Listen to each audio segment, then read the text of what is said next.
What's up, guys? It's Lou from Unbox Therapy here, and this is the long-awaited iPhone 4S review. I wanted to take a few minutes to play with the device, or hours, or days. Sorry, guys, but I wanted to give you guys an honest opinion. And the number one question that is being asked is, how much different is it from the iPhone 4? And the truth is, I'm going to be honest, it's not that different. You know, physically, if you were to look at the two, you'd think they were the same. But this one has a much improved camera, and that's the most compelling feature as far as I'm concerned, as well as the other feature that's getting a ton of press, this Siri feature. Now, I'm probably going to get some haters on my next comment, but I don't really believe that Siri deserves the amount of press that it's got. It's voice recognition. Yes, Siri's a little bit smarter, a little bit more sophisticated, understands context a little bit better, but deep down at the root of what this feature is it's something that was available on different platforms for a long time. It's something that's been in the works for a long time. Yes, this is Apple's version, and as we know, Apple does very pretty things. They make everything run a little bit smoother, so on and so forth. But does it deserve all the press that it's gotten? I'm not sure. And here's another thing that kind of pisses me off about it, is that I don't believe it's hardware limited. You know, I've heard of people already hacking it onto their iPhone 4s, and it works properly. So what is Apple really doing here? Are they trying to, designate, or create a better reason to upgrade, trying to put features in, even though they could be available through a software update? Who the hell knows? But in truth, to me, this is more of a novelty than anything. And on top of that, it has terrible performance in Canada. Some of you guys know that I'm up here in Canada, and what that means is that finding things like restaurants and getting you out of a jam if you're lost, or even trying to find directions, all that kind of stuff does not work in Canada. Apparently, Siri is an American employee only. Or maybe it works in other countries, but here she's constantly responding saying, hey, that's not available in your area. It's probably the most annoying thing, and it probably has contributed to my hatred. All right, enough of the hate. Let's talk about what's good.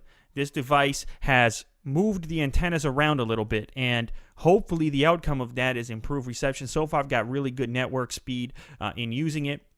A very good speed around the device. Yes, there's an A5 chip in here now, and what that means is that we're getting improved performance, and the device is behaving very quickly, responding very quickly. The web browser just moves right along, and I'm going to go ahead and say that this is definitely faster than my Nexus S, which I've been using, pinch to zoom, so on and so forth. This thing behaves exactly the way that it should, and then some. So definitely not complaining at all about the speed in and around the device. Again, though, in comparison to the iPhone 4, is this a deal breaker? Are we talking about saving an entire afternoon while browsing the web because it's that much faster? No, we're not talking about that level.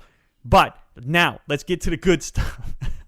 The camera. This is the best camera I have ever used on a phone in my life, and I am not exaggerating. I say that for a couple of very specific reasons. Yes, it's got a flash available. It's got HDR available. It's got a grid available if you want to use that to line things up. But most importantly, it fires off shots like it's going out of style. This thing just pops them off rapid fire. And the reason why that's important is because photography is inherently about capturing the moment, and moments are fleeting. They don't last forever. They're there and then they're gone. So if you're sitting there waiting for your camera phone to autofocus, you're out of business. You didn't get what you wanted to capture, and you really didn't make the photograph you could have made. So this particular device is an experience to use it. You guys know I'm into photography. I'm into making videos here, but it's a real experience to use. You got a physical button now when you're taking photos, and that has a big impact. Hey, it also does 1080p video now. You notice some beautiful double stuffed Oreos here. I decided to take it to the supermarket. Lots of colors and things to look at.